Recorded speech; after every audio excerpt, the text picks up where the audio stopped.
Bienvenue, mesdames et messieurs, dans Perfect Actu de ce mercredi 30 août. L'actualité, c'est le coup d'État au Gabon. Le président Ali Bongo Ondimba, au pouvoir depuis 14 ans, a été destitué ce mercredi matin par les militaires qui ont en même temps annulé les résultats des élections, qui ont proclamé Ali Bongo vainqueur de la présidentielle le week-end dernier avec 64%. Et les militaires ont décidé aussi de dissoudre toutes les institutions gabonaises. On alerte aussi sur l'arrestation de plusieurs proches du président Ali Bongo et principalement son fils qui est arrêté aussi pour corruption active, faux et usage des faux. Usurpation de la signature du président de la République. Le président lui-même se trouve en résidence surveillée avec ses médecins. Et les autres membres de sa famille ont alerté les putschistes. Quelle lecture faites-vous de la situation au Gabon après le Niger il y a quelques mois? Comment analysez-vous cette vague de coups d'État en Afrique? On va tenter d'en parler au cours de cette émission. L'actualité, c'est aussi la manifestation anti-MONUSCO qui s'est déroulée ce même mercredi 30 août au niveau de Goma, chef-lieu de la province du Nord Kivu. Une manifestation qui s'est déroulée à l'initiative de la secte qu'on appelle Wazalendo. Et on dénombre plusieurs cas de morts, notamment du côté de cette secte qui a été à la base de cette manifestation. On parle aussi des arrestations, plus de 150, mais aussi de quelques blessés, tant du côté de l'armée, de la police qui ont réprimé la manifestation, mais aussi du côté des manifestants. Voilà donc les deux principaux sujets qui vont animer cette émission. J'ai le plaisir de recevoir de nouveau sur ces plateaux un jeune acteur politique. Il est président du parti politique Pour l'amour du Congo. Il est de l'opposition, proche de Martin Fayoulou. Il s'appelle Jonathan Mbele. Bienvenue à vous, cher Jonathan. Bien, merci, cher Hervé, de l'invitation. Ça a toujours été une lourde responsabilité pour nous lorsque nous recevons vos invitations, car nous pensons que la République a besoin de nos analyses et de nos réflexions comme acteurs politiques. Je me permets également de saluer nos compatriotes congolais, de partout ils sont à travers la République et même en dehors de la République, et qui, bien évidemment, passeront des excellents moments d'antenne en train de suivre nos analyses et nos réflexions. Je m'en vais faire mention spéciale à ces compatriotes congolais qui vont nous suivre dans des endroits paix cordiales. Là, je vois ceux qui nous suivent de partout au travers le président de la République, particulièrement la prison militaire de Ndolo et la prison de Makala. Et par ces mots, je profite également pour attirer ou appeler à la diligence du président de la Cour de cassation, parce que depuis un moment, j'ai suis consulté ou j'ai été tenu informé des doléances de plusieurs personnes arrêtées dans ces différents centres de détention, dont principalement Makala et la prison militaire d'Endolo, qui ont introduit une voie de recours extraordinaire qu'on appelle le pourvoi en cassation, mais qui malheureusement depuis plusieurs mois, pour certains plusieurs années, il n'y a toujours pas d'arrêt ou de décision. Ces compatriotes congolais implorent votre indulgence pour voir finalement leur cause être entendue, comme le veut la Constitution, dans un délai raisonnable, et que ces derniers puissent être fixés sur les sorts qui leur attendent. Mais je profite également pour encourager mes prédécesseurs ou encore nos aînés dans les combats qui aujourd'hui sont victimes de la gouvernance beaucoup plus autoritaire et aristocratique du citoyen Antoine. Là, je vois l'honorable Jean-Marc Kabounda Kaboun, l'honorable Mkeba Inkosso, et aussi mon aîné, l'aîné Milingano Barnabé.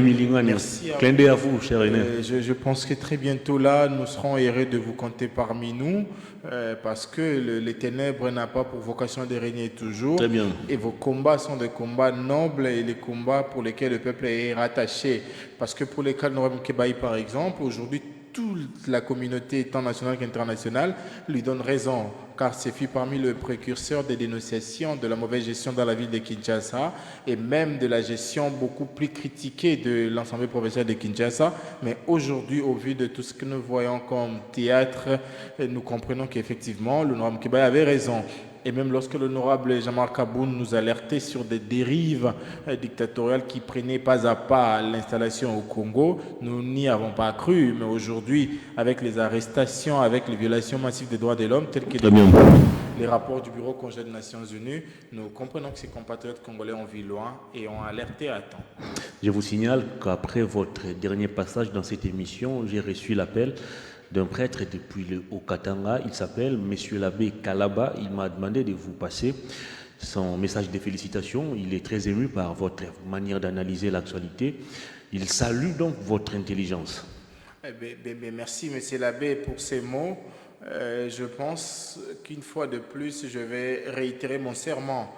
Le serment d'être beaucoup plus efficace pour l'intérêt de mon peuple, le serment d'être beaucoup plus cohérent et beaucoup plus vigilant, toujours pour le bien de ma nation. Très bien. Parce que, bien évidemment, ce sont deux personnes qu'il ne faut pas décevoir. Ce sont deux personnes qu'il faut minutieusement respecter. Je pourrais simplement vous demander de nous accompagner dans les intentions de prière, parce que dans des États comme la nôtre, lorsque l'on vit sous les affres d'une dictature, il faut avoir des nerfs solides pour résister. Et comme chrétien, il faut avoir la bénédiction de ciel. Absolument. Pour y tenir. Donc je pense que vous n'avez pas eu tort de croire en notre combat. Nous nous battrons au prix de nos vies pour rester dans ces droites lignes. Très bien. Pour bien évidemment défendre cette population qui a tant besoin de voir un changement, qui a tant besoin de voir vraisemblablement les changements de cette classe dirigeante. Très bien, on va s'envoler vers le Gabon avant de revenir au Congo pour parler de ce qui nous concerne. On s'est réveillé un matin avec une nouvelle, je vais dire, tragique pour les uns et bonne pour les autres. Au niveau du Gabon, le président Ali Bongo, qui venait d'ailleurs d'être proclamé vainqueur pour briguer un troisième mandat à la tête du Gabon, a été déchu. Il est victime d'un coup d'État. Les militaires, principalement ses proches, à l'instar du général Oligui, qui était patron de la garde républicaine, se sont emparés du pouvoir.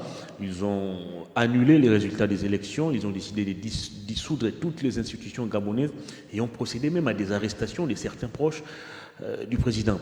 Comment analysez-vous à ces jours cette vague de coups d'État qui commence à refaire surface sur les continents africains?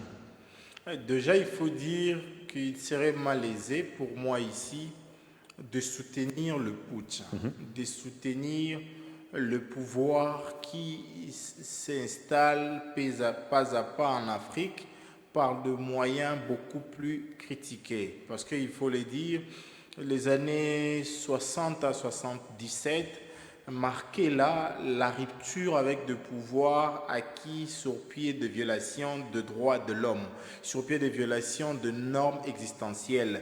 Nous avons quitté là la colonisation vers les États démocratiques. Dans les États démocratiques, nous avons tous émis le vœu de voir l'accession au pouvoir ou dans différents postes de responsabilité être orchestrée par le moyen démocratique. Donc déjà, il faut condamner ces putsch, il faut les condamner. Mais l'autre part, c'est essayer d'analyser un peu les circonstances et a concouru à la matérialisation de ces putsch. Je responsabilise principalement deux personnes.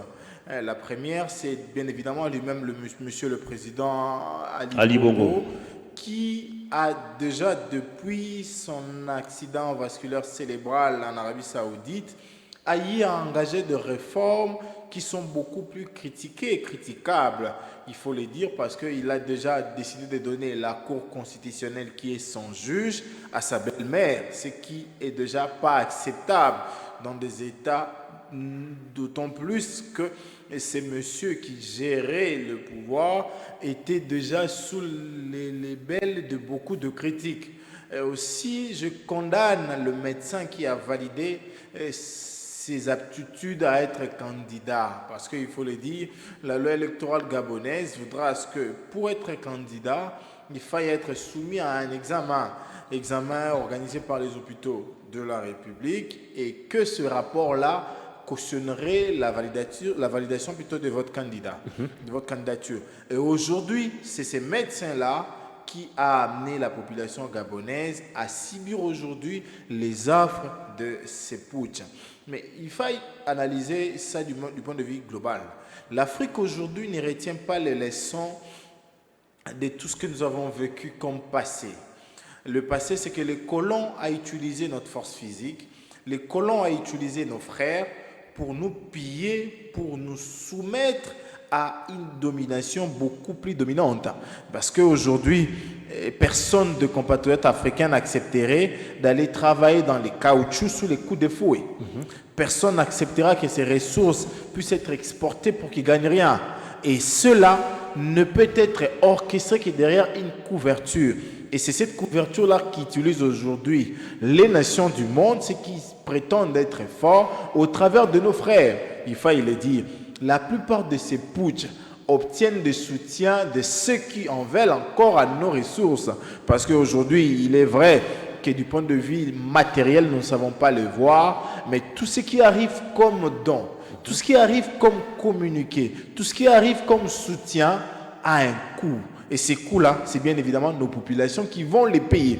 Aujourd'hui, lorsqu'un putsch est orchestré, les peuples crient victoire, le peuple crie réussite. Ah oui, un mais peu demain, comme on l'a vu au Gabon. Voilà, mais demain, c'est la liesse populaire. Les coûts de ces putsch, qui va l'endosser? C'est bien ces mêmes populations-là, parce qu'aujourd'hui, il faut le dire, en dépit du fait que nous pensons que les présidents n'étaient plus aptes à gérer au quotidien la République, mais les réformes que le Gabon a encastrées pendant son règne les classe parmi les pays en voie de développement. Parce qu'il faut déjà dire aujourd'hui que dans le Commonwealth, parmi les États africains, seul qui s'impose aujourd'hui, c'est le Gabon. En dépit du fait qu'il est également un État francophone. Mais dans le Commonwealth, il s'impose. Et là, c'est les rapports de grands. C'est la grande cour où seuls les intérêts ou les capitaux beaucoup plus élevés s'imposent. Et si on arrive déjà à s'imposer là-bas, ça veut dire qu'en réalité, on a posé déjà long. Aujourd'hui, on ne peut pas comparer les PIB gabonais au PIB congolais. Le PIB gabonais est beaucoup plus avancé que le PIB congolais. On ne peut pas comparer les SMIC du Gabon et les SMIC congolais. Parce qu'en réalité, là, il y a des réformes qui sont encastrées. Mais la réalité, c'est lesquelles? Nous avons tous suivi le déroulement de la campagne. J'ai même été sidéré de voir l'opinion émise par son opposant farouche, M. Ondoa. Le jour du vote, il dit, j'entre dans le bureau de vote, celui qui me reçoit me regarde droit dans les yeux et me dit que je ne serai pas élu. Il a été mal poli envers moi. Maintenant, je me questionne, est-ce M. Bongo s'était enragé à préparer et la commission ou encore l'institution qui est chargée de garantir les élections équitables, à qui déjà ça solde, et même la population qui n'y était pas. Parce que la campagne telle qu'organisée, il n'a même pas été en mesure de couvrir la moitié du territoire national gabonais. Parce que les conditions physiques ne le permettaient pas. Et les rares de fois où il est à Paris en public, c'est pour des speeches de 3 à 4 minutes. Donc, et il était toujours affaibli. Toujours affaibli. Il fallait les toucher. Voilà. Donc vous imaginez les tenir. Que la personne qui a difficile à tenir des heures serait là en train de tenir des heures pour organiser des conseils des ministres, pour organiser des échanges diplomatiques, pour prendre part aux grandes assises où les Gabons devaient être représentés. Très bien. Moi, je pense que la bêtise que le président gabonais a commise, c'est non seulement d'engager les réformes qui tendent à capitaliser le pouvoir dans sa famille, parce qu'il y a même un de ses fils qui a été nommé à une fonction de responsabilité qui faisait de lui carrément le vice-président. Et aussi... Il est aux arrêts. Voilà, et aussi la nomination de sa belle-mère à la Cour constitutionnelle dérangeait. Et en même temps, il ne devait pas, moi je le pense, pour plus de 52 ans de règne de la famille Bongo, il était temps de passer le flambeau à quelqu'un d'autre pour l'intérêt du Gabon. Très bien. Alors, selon à entendre les raisons avancées par les putschistes, les raisons qui les ont poussés, bien évidemment, à commettre ces coups d'État, ils évoquent notamment la situation chaotique dans laquelle vit la population, la misère. Ils ont évoqué plusieurs raisons, notamment les résultats des élections qui seraient tronqués, selon eux. Est-ce qu'au regard de tous ces éléments, pouvons-nous à ce jour conclure que l'Afrique, où les pays africains deviennent carrément des biens privés de certaines familles? Parce que comment expliquez-vous une famille qui a régné à la tête d'un pays pendant 55 ans et qui veut continuer toujours à y rester en dépit de la loi? Vous savez, je l'ai encore dit ce matin à quelques proches, je pense que les dirigeants africains n'ont pas retenu les leçons de ce que nous avons bien évidemment accepté de mettre dans nos constitutions. Ça veut dire, nous avons, nous, peuples, décidé d'accepter d'avoir nos dirigeants, mais pour un délai précis. Exact. Mais lorsque ces dirigeants arrivent avec les pactes qu'ils signent avec ce qu'eux pensent être protecteurs, l'Occident, ils se sentent obligés de se cramponner au pouvoir pour sécuriser leur lendemain. Voilà pourquoi aujourd'hui nous avons M. Biya qui est encore là, bien qu'il est presque affaibli aussi. 41 ans au Et nous pouvoir. avons notre très cher distingué Papa Sassou. Et nous avons Ils sont nombreux, Kagame, celui qui tue. Museveni, Voilà. Parce que ces gens-là Pierre pensent, Véron Biang. ces gens-là pensent qu'en réalité, s'ils ne sont plus là, ils ne vont pas être sécurisés. Et même les différents accords occultes qu'ils ont eu à signer avec les belligérants risquent de souffrir d'application. Mais le mal, c'est que aussi longtemps que ces peuples ne trouveront pas gain de cause face à ces demandes, nous aurons de manière beaucoup plus répétée ces genres de comportements que je décourage ici. Mais aussi, il faut dire que pour ceux qui n'auront pas la possibilité d'utiliser le putsch, il y a aussi une révolution intellectuelle en téléchargement en Afrique, où les intellectuels africains décident de prendre en charge tout ce qui a comme question de souveraineté.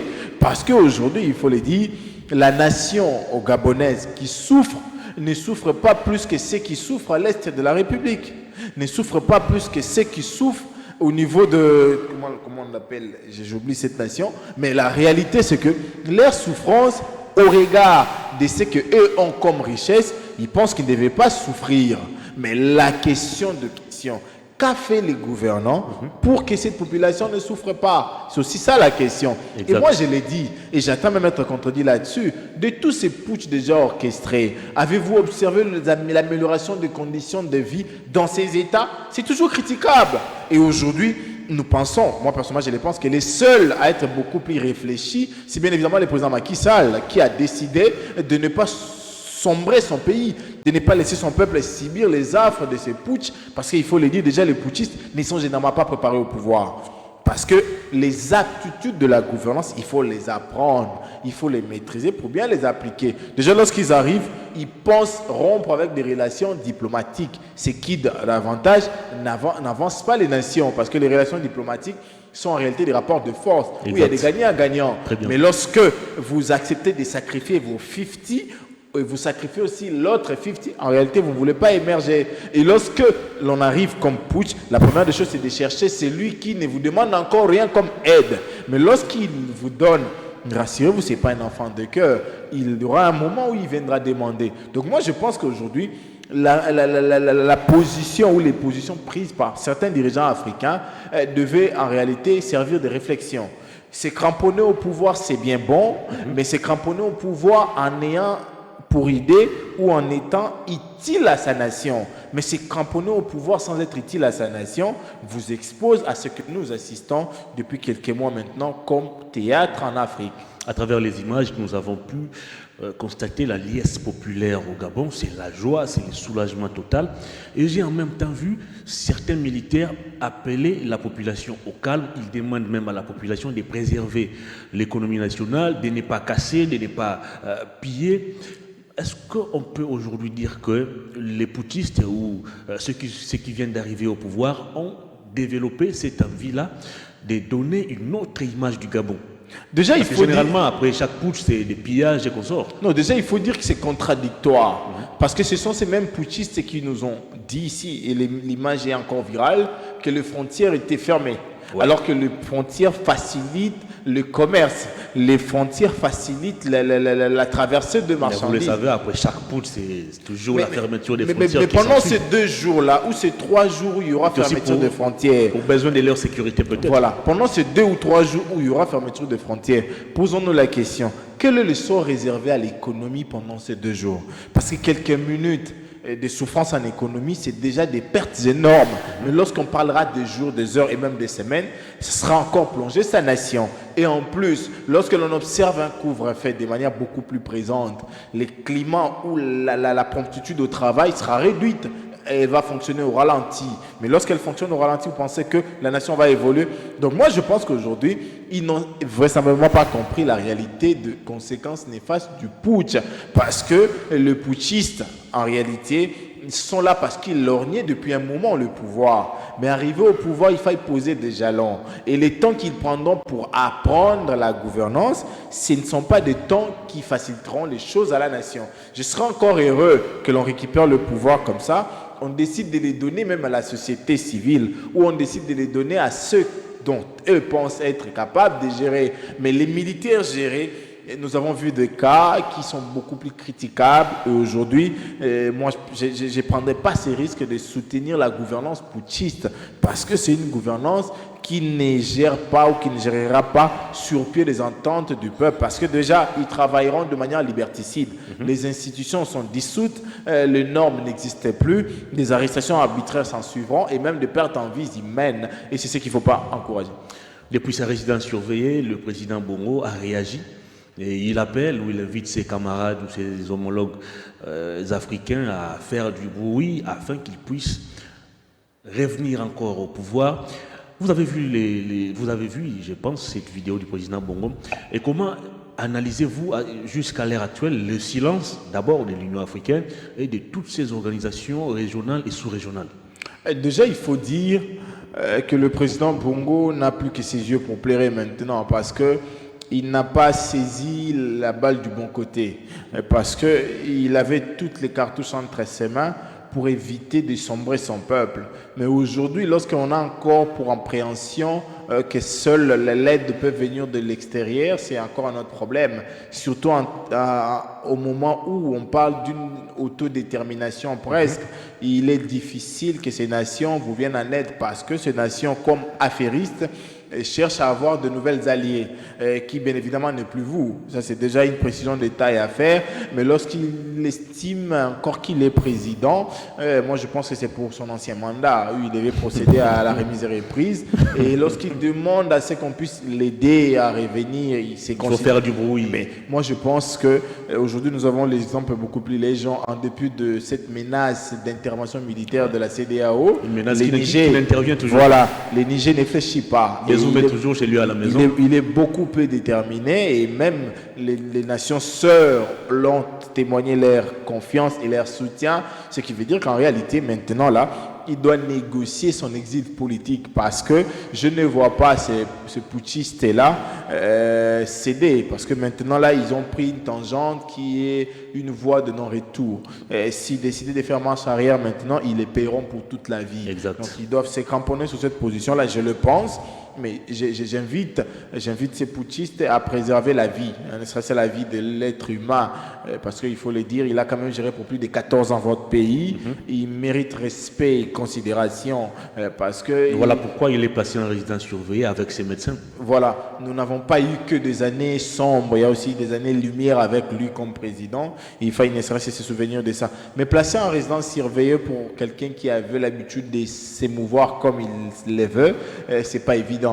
C'est pas évident parce que cette prison-là, elle ne facilitera pas la paix du point de vue psychologique. Il sera tourmenté du point de vue psychologique et j'ai peur pour sa vie, j'ai peur pour sa santé. Je souhaiterais même que l'on puisse l'autoriser à quitter carrément le pays et aller voir ce qu'il peut faire en dehors du pays, et les gérer là en résidence surveillée. Il n'a pas l'intention de quitter le pays. Par contre, il sollicite l'appui de ses frères africains pour revenir encore au pouvoir. Mais déjà, il faut dire, cet appui-là se matérialisera comment? Est-ce qu'ils vont encore tenter de proférer des menaces d'une intervention militaire ou ils vont s'y plier le putsch avec des missions et des délégations qui viendront? Nous l'avons vu au Niger et on a même fait appel à un ancien président qui est venu, mais la conséquence c'est laquelle? Bézou est toujours arrêté, il est toujours détenu. Donc moi, je pense qu'aujourd'hui, nous devons nous apprendre de nos erreurs. Le président Bongo aujourd'hui sert de leçon et d'exemple, comme tant d'autres.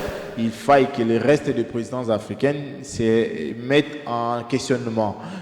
Quel est mon sort ou quel est le sort qui me sera réservé? Ce n'est pas parce qu'on a un cousin qui gère l'armée, c'est pas parce qu'on a un frère qui gère la sécurité intérieure que l'on pensera rester pour toujours. C'est-à-dire que tout peut arriver. Voilà, tout peut arriver. Il semblerait même que celui qui gère le putsch ou l'auteur. Il serait son cousin. Il serait son cousin, vous comprenez un peu. Donc si le cousin est en mesure de détrôner son cousin pour être placé, et ça veut dire que le frère peut détrôner aussi ton frère pour être placé. Ça veut dire qu'un camarade, un compagnon peut également le faire. Donc moi je pense que les nations africaines devaient retenir de ces cas pour bien évidemment être attentif aux déshydratats de sa population.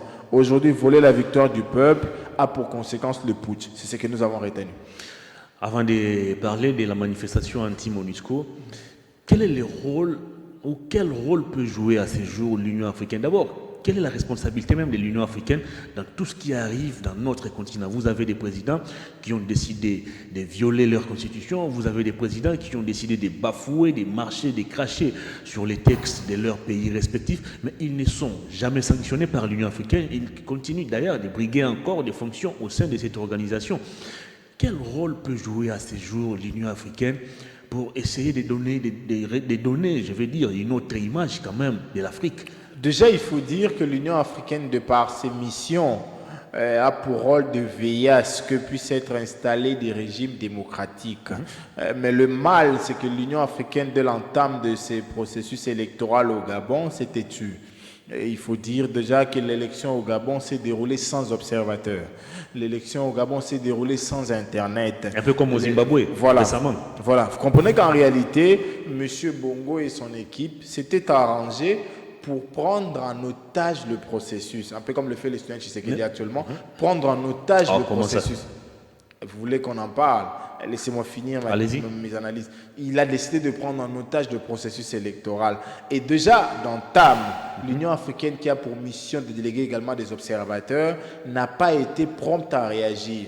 Vous noterez qu'il n'y a jamais eu de communiqué, il n'y a jamais eu de session de chefs d'État convoqués en urgence pour tabler sur la question parce que le Gabon est membre. Donc, s'ils ne l'ont pas fait en réalité, ils ont cautionné la bêtise d'un de pays ou d'un de présidents membres.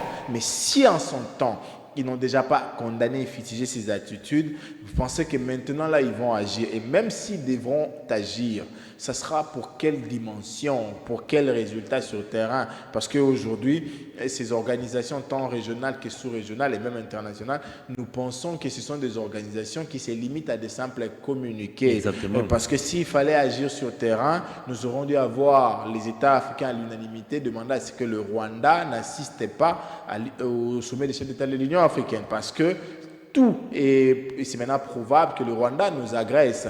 Mais au vu de cela, personne ne condamne, personne ne soutient, personne ne plaide même pour les sanctions contre les dignitaires rwandais. Donc aujourd'hui, le rôle que devait jouer l'Union africaine, qui d'entame déjà n'a pas été exécuté comme on le veut et comme le souhaitent les textes, c'était d'appeler au retour à l'ordre normal des choses à l'endroit du président Bongo. Parce qu'il faut le dire, les opposants ont subi des traitements beaucoup plus humiliants pendant la campagne. Il y a des endroits dont ils n'avaient pas accès. Il y a des endroits où seul M. Bongo était favorable à entrer et non les opposants. Donc tous ces comportements, l'Internet était coupé aussi.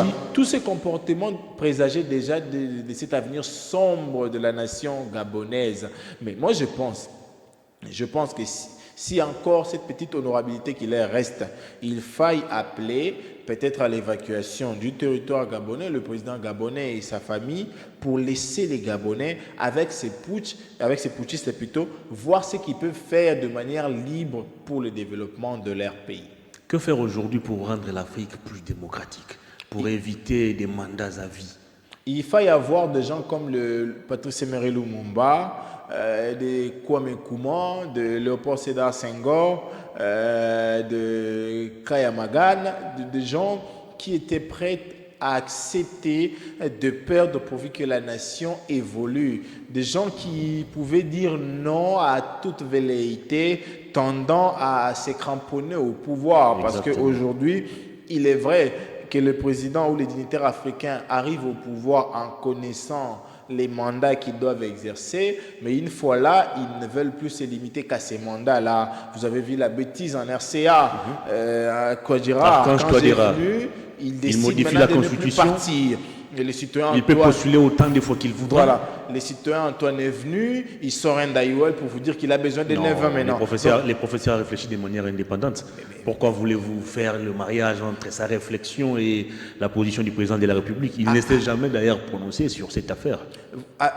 Nous allons porter de réflexion. Cette position arrive après que M. le professeur Ndaiwel ait accompagné le citoyen Antoine à l'Union africaine. Les mandats à l'Union africaine ont déjà pris fin. Les mandats ont pris fin depuis 2 ans maintenant. Le deuxième fait, c'est que le prof propose une révision constitutionnelle que pour changer le système de l'État, pour nous amener vers ce fédéralisme qu'il lui souhaite, et les mandats présidentiels. Le prof oublie que d'après notre constitution, la question du mandat fait partie des dispositions sacro-saintes que nous appelons intangibles. Pensez-vous qu'un scientifique de son rang pouvait simplement organiser ou proposer une révision constitutionnelle qui pour ces 2 faits-là?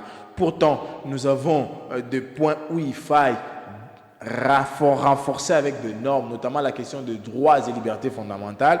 Moi, par exemple, je mène une réflexion là-dessus où je pense qu'il faut ajouter au moins 10 articles. Et même parmi les institutions d'appui à la démocratie, je suis en train de mener une étude sur la nécessité d'avoir un CESAC au Congo, par exemple.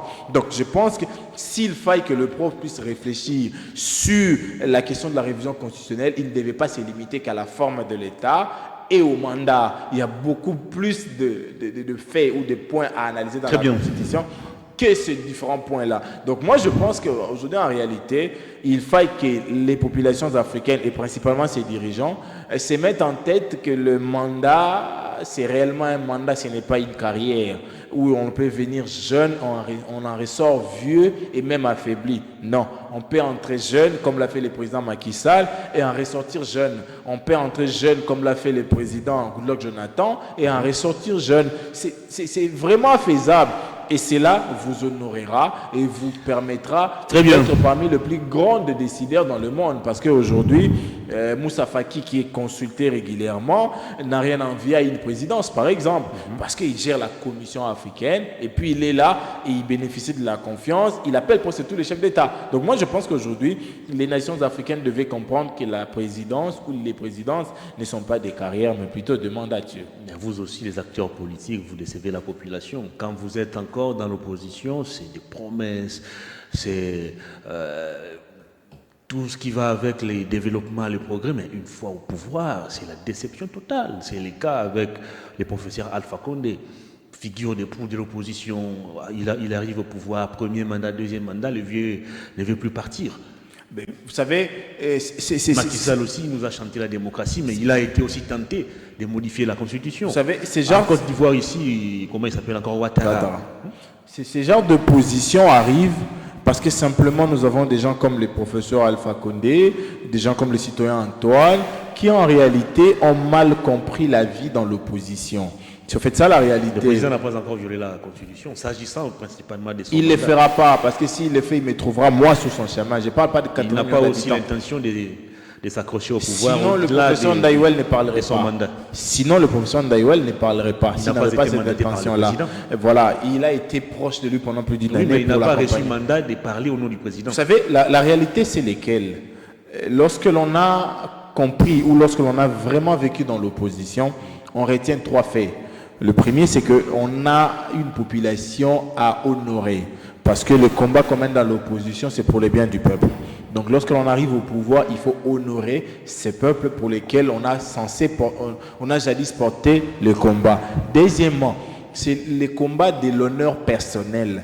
Parce que lorsque vous avez été figure de pro de l'opposition et que vous arrivez au pouvoir, toutes les attentes doivent trouver des solutions. Et lorsque vous êtes en mesure de le faire, vous êtes honoré. Je vous prends le cas du président Macky Sall. Il est l'auteur de Dakar 2, la seconde ville qui deviendra capitale parce que c'est son projet. Mais il va pas plutôt inaugurer cela. Vous comprenez un peu? Donc aujourd'hui, il sera considéré comme pionnier du développement au Sénégal. Il a lancé le projet métro, il a lancé le projet stade, il a lancé le projet agricole. Il y a plusieurs projets qu'il lui a lancés, mais bien évidemment, considérant le cours de mandat, il ne pourra pas assister à l'opération de ces différents projets. Il faut toujours préserver la continuité de l'État. Non, ce sont des vocables qui tuent la gouvernance en Afrique. La continuité de l'État peut être assurée par de meilleurs et des méritants. C'est ce que j'ai dit. Mais c'est pas forcément celui qui lance qui doit assurer la continuité. C'est ce que j'ai dit. C'est-à-dire, vous pouvez lancer une action, vous partez, c'est lui qui viendra après vous. Voilà, c'est le souhait. C'est un peu comme on le fera le 20 décembre, lorsque nous allons carrément envoyer M. Tshisekedi très bien en dehors de la présidence de la République, pour que celui qui viendra puisse voir ce qui a été fait, si seulement s'il y en a. Attendons le mois de décembre.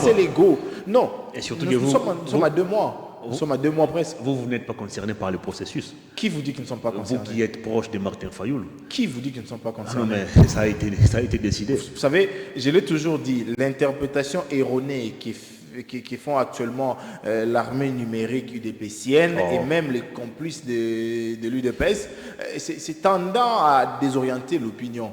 Le président Martin l'a dit, nous avons carrément suspendu le dépôt de nos listes. Et il a même dit encore, il est lui candidat président pour les bonnes élections. Ça veut dire qu'en réalité, nous sommes là, nous sommes participants aux élections. Mais nous pensons... Il a voulu participer seul aux élections.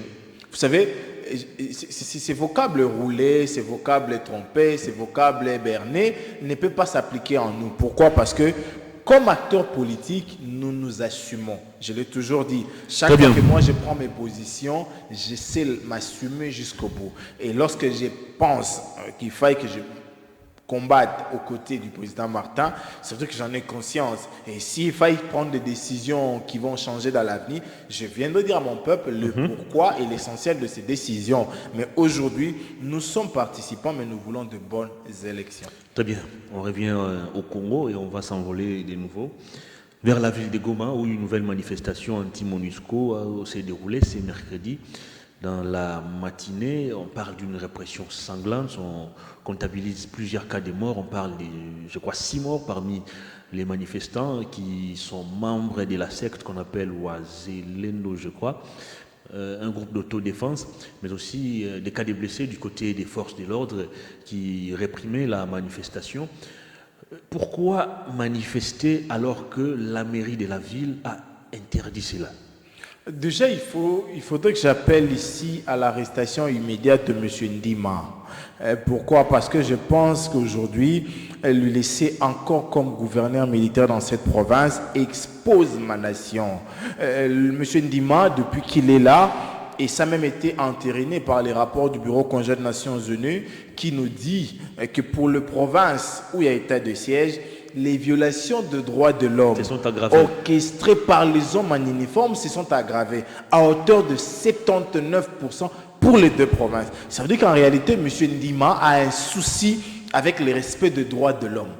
Comment M. Ndima, avec tout ce qu'il a comme moyen de l'État à disposition, il faut le dire, il a tous les services de sécurité, il a tous les moyens nécessaires en termes de finances à sa disposition, mais il ne sait pas mettre en place de politique pour anticiper. J'ai lu le communiqué pondu par son gouvernorat qui dit que ce n'est pas la première fois. Donc déjà, les Ouazalendo ont tenté pour une première fois, et ça c'est la 2e fois. Je me questionne.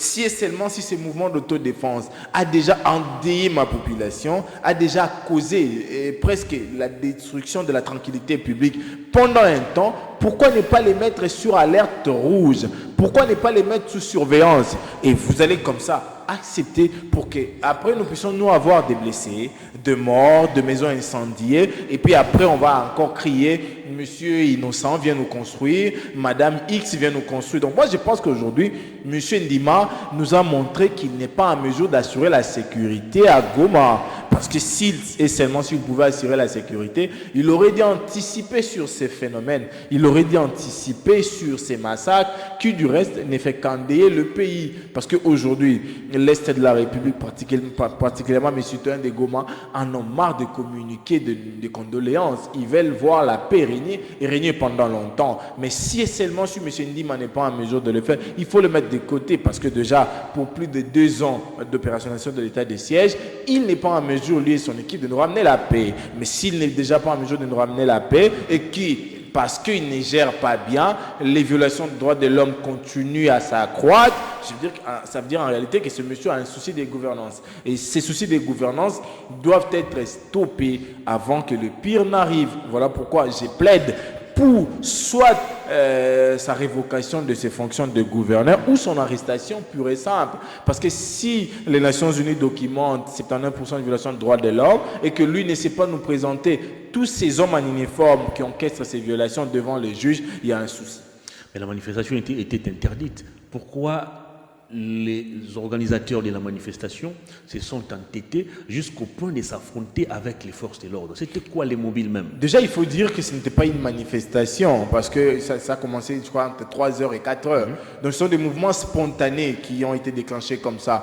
Mais pour une province sous état de siège où l'administration est fortement militarisée, il faut dire que même le bourgmestre là-bas sont des militaires. Exactement. Je pense que ces militaires-là, si et seulement si l'instruction ou le travail se faisait comme il se devait, on devait avoir des enquêteurs ou des fouilleurs, comme on les appelle, les agents qui seront à même de savoir que tel mouvement d'autodéfense pense faire ceci, pense faire cela, à X moment ou à X temps. Mais si déjà on n'a même pas reçu l'information avant, pour anticiper, ça veut dire qu'il y a un souci de gestion. On ne sait pas maîtriser les secteurs, on ne sait pas maîtriser les terroirs. Et c'est là un mal parce que les mouvements spontanés ne préavisent pas. Ils arrivent comme ça.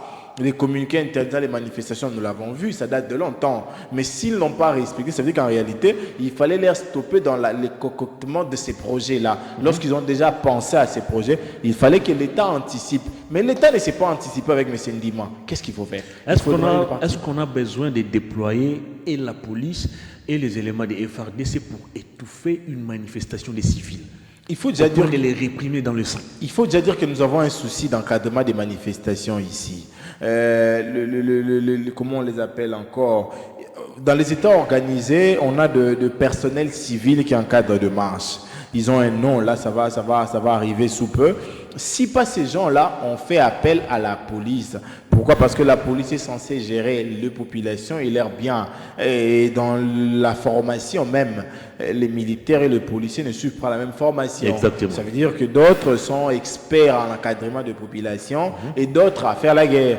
Donc déjà du point de vue démarcation, les activités ou les manifestations publiques sont généralement encadrées d'après notre pays et d'après nos justes coutumes par la police. Mais lorsqu'on fait appel à l'armée ou à d'autres services, et tel que c'est généralement le cas ici, nous l'avons vécu sous Kabila, où même les GR devaient être mis en contribution, c'est parce qu'en réalité, il y a des débordements.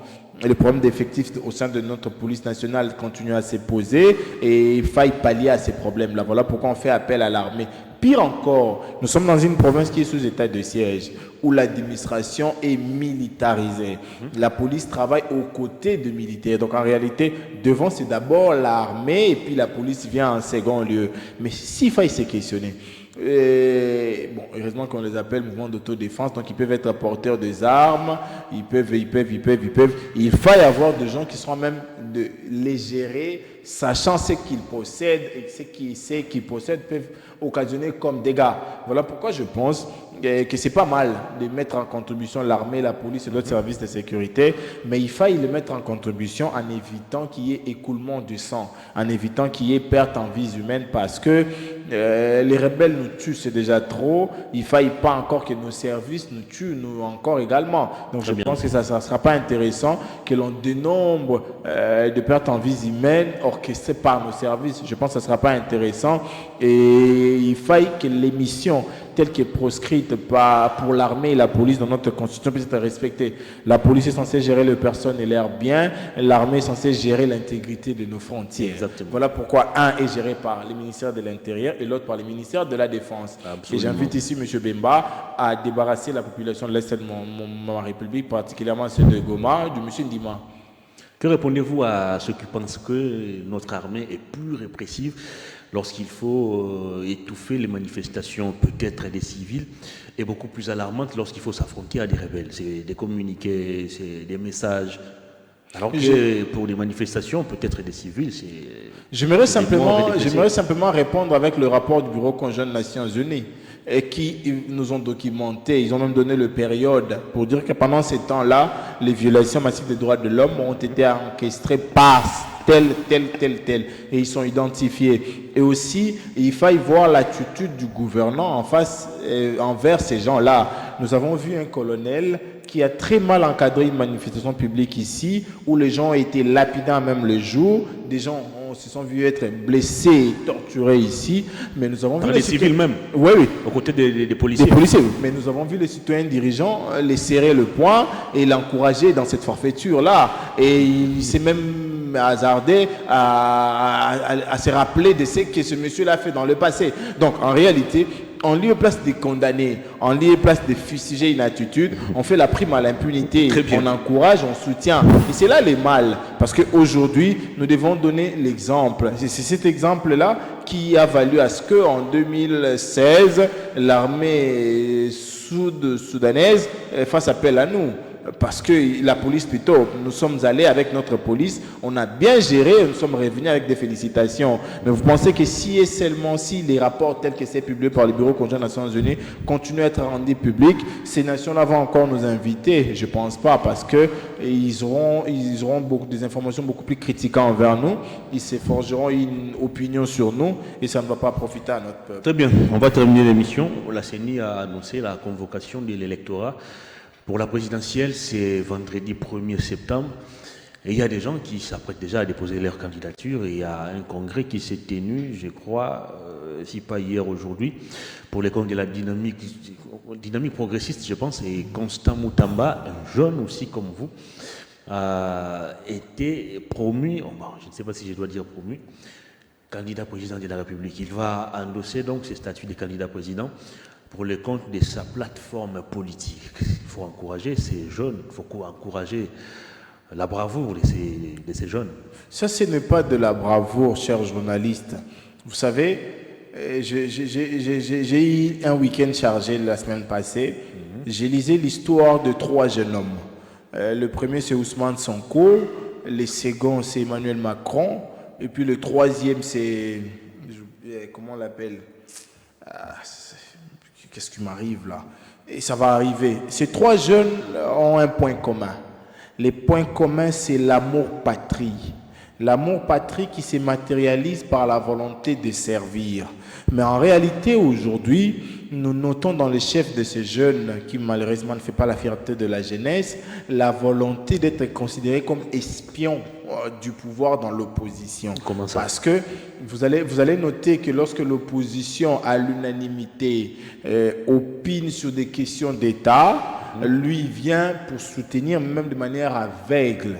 Et plus grave encore, nous avons vu de messages Facebook, WhatsApp qui ont circulé ici, où il semblerait que ces jeunes hommes-là demandaient un parrainage au Rwanda. Et aujourd'hui, on va accepter avoir ces jeunes hommes comme candidats. Heureusement que la population n'aura même pas 500 voix, parce qu'en réalité, ce sont des jeunes qui n'ont pas maîtrisé la réalité de lendemain du Congo. S'il fallait lui poser la question comme candidat président de la République, quel est le projet phare ou quelle est la vision que lui il va démontrer cela durant la campagne électorale. Ce n'est pas encore le moment de la campagne. Vous savez, pendant la vie de quelqu'un, on peut cerner la vision qu'il incarne pour son pays.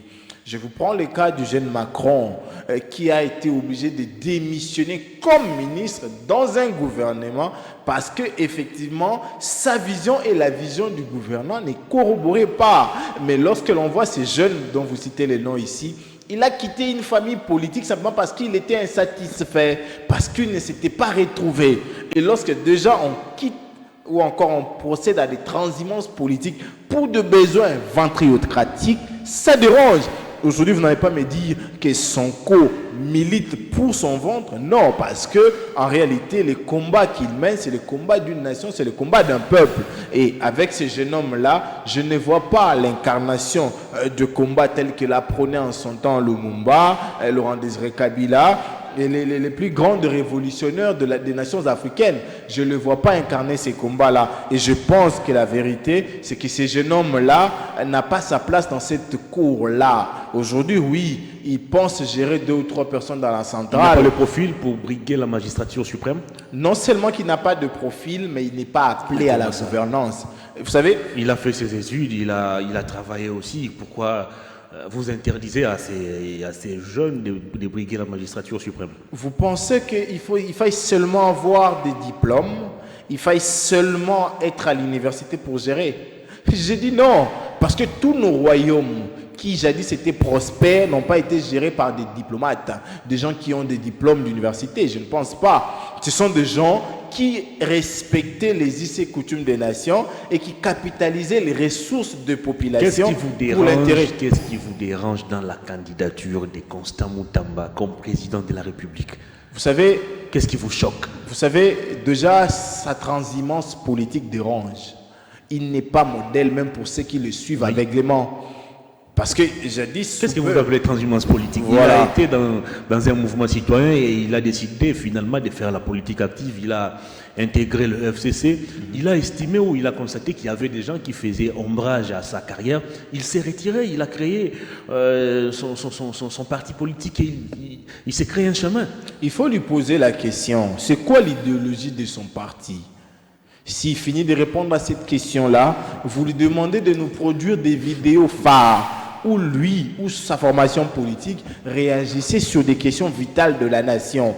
Et s'il finit de répondre à cette question-là, vous lui posez la question, qu'est-ce qu'il pense faire comme président de la République pour ces quinquennats? Il le dira durant la campagne électorale. Non, cher frère, vous savez, nous en avons marre de ces surprises, des présidents impréparés, des candidats malpropres. Non, nous voulons des candidats qui sont non seulement préparés, mais qui ont des aptitudes en même de faire avancer le pays. Aujourd'hui, vous allez être fiers d'avoir un candidat président depuis qui a fait 3 formations politiques, avec 3 positions ou 3 philosophies ou 3 idéologies différentes, lesquelles incarne-t-il aujourd'hui?